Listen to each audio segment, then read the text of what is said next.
எப்ப பொண்ணு இருக்கிறாரு பால்பழத்தை எடுத்துக்கொண்டு வந்து திருப்பி கணவனுடைய காலை தொட்டு வணிகிறாரு.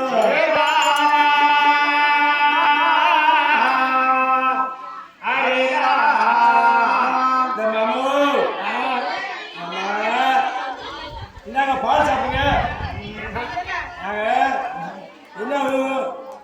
இந்த பால் சாப்பிடுங்க அப்படின்னு பாலை ஊற்றி என்ன செய்தார்?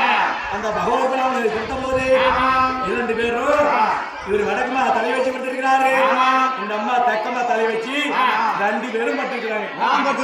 இந்த அம்மா பெரிய என்னது அவன் ஏய்ப்பதாகி நாம ஏந்திக்கூடாது, அவன் ஏய்ப்பதாலும் நாம ஏந்திக்கூடாது அப்படின்னு இந்த அம்மா நினைக்குது. அவன் என்ன நினைக்கிறான்?